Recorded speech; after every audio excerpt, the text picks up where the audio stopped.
Action may not always bring happiness, but there is no happiness without action. The art of being wise is knowing what to overlook. We are like islands in the sea, separate on the surface but connected in the deep.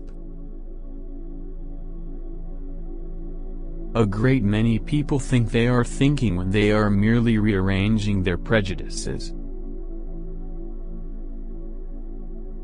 Act as if what you do makes a difference. It does. The greatest discovery of any generation is that a human can alter his life by altering his attitude. To change one's life: 1. Start immediately. 2. Do it flamboyantly. 3. No exceptions. The greatest weapon against stress is our ability to choose one thought over another. Whenever two people meet, there are really 6 people present. There is each man as he sees himself, each man as the other person sees him, and each man as he really is. Seek out that particular mental attribute which makes you feel most deeply and vitally alive, along with which comes the inner voice which says, "This is the real me," and when you have found that attitude, follow it. Be not afraid of life. Believe that life is worth living, and your belief will help create the fact.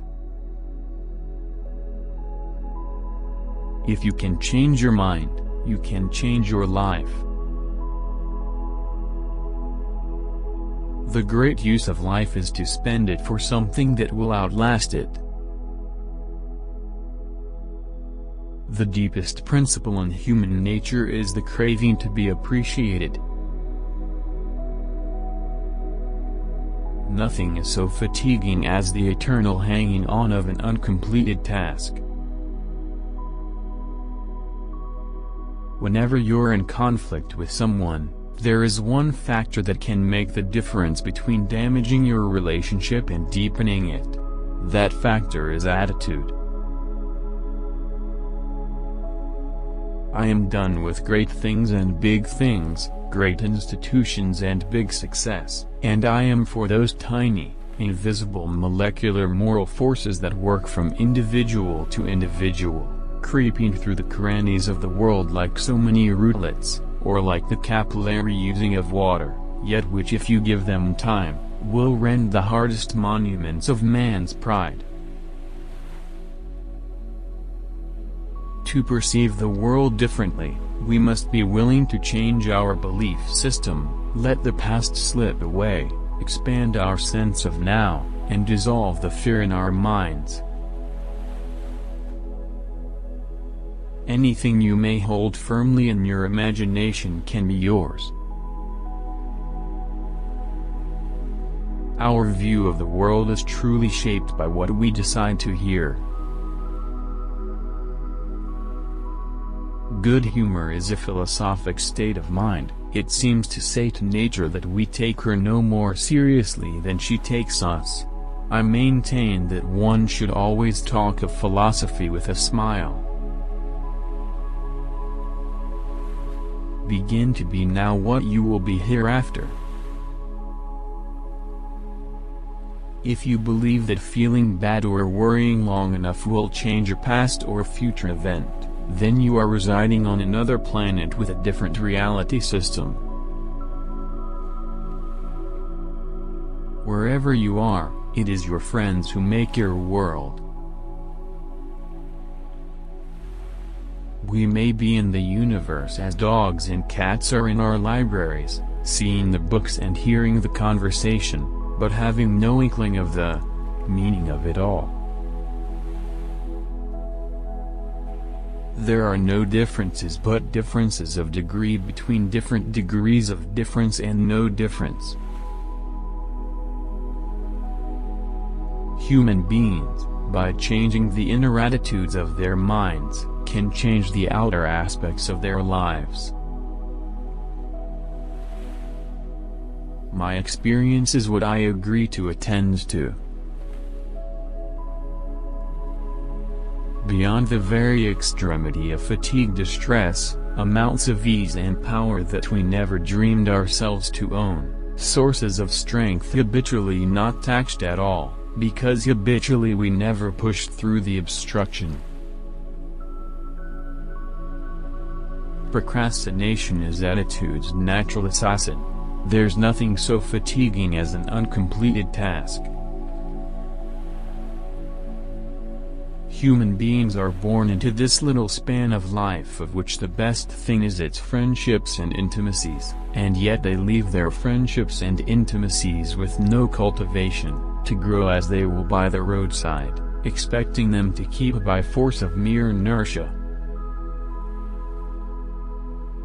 A great nation is not saved by wars, it is saved by acts without external picturesqueness, by speaking, writing, voting reasonably, by smiting corruption swiftly, by good temper between parties, by the people knowing true men when they see them, and preferring them as leaders to rabid partisans and empty quacks. Genius, in truth, means little more than the faculty of perceiving in an unhabitual way. If merely feeling good could decide, drunkenness would be the supremely valid human experience. Do every day or two something for no other reason that you would rather not do it, so that when the hour of dire need draws nigh, it may find you not unnerved and untrained to stand the test. Actions seems to follow feeling, but really actions and feeling go together, and by regulating the action, which is under the more direct control of the will, we can indirectly regulate the feeling, which is not. Thus the sovereign voluntary path to cheerfulness, if our cheerfulness be lost, is to sit up cheerfully and to act and speak as if cheerfulness were already there. If any organism fails to fulfill its potentialities, it becomes sick. We forget that every good that is worth possessing must be paid for in strokes of daily effort. We postpone and postpone until those smiling possibilities are dead. By neglecting the necessary concrete labor, by sparing ourselves the little daily tax, we are positively digging the graves of our higher possibilities. We have grown literally afraid to be poor. We despise anyone who elects to be poor in order to simplify and save his inner life. If he does not join the general scramble and pant with the money-making street, we deem him spiritless and lacking in ambition. Knowledge about life is one thing, effective occupation of a place in life, with its dynamic currents passing through your being, is another. Science, like life, feeds on its own decay. New facts burst old rules, then newly divined conceptions bind old and new together into a reconciling law. The moral flabbiness born of the exclusive worship of the bitch goddess success, that, with the squalid cash interpretation put on the word success, is our national disease. Philosophy is an unusually stubborn attempt to think clearly. The aim of a college education is to teach you to know a good man when you see one. Belief creates the actual fact. There is no more miserable human being than one in whom nothing is habitual but indecision. Why should we think upon things that are lovely because thinking determines life? It is a common habit to blame life upon the environment. Environment modifies life but does not govern life. The soul is stronger than its surroundings. When a thing is new, people say, it is not true.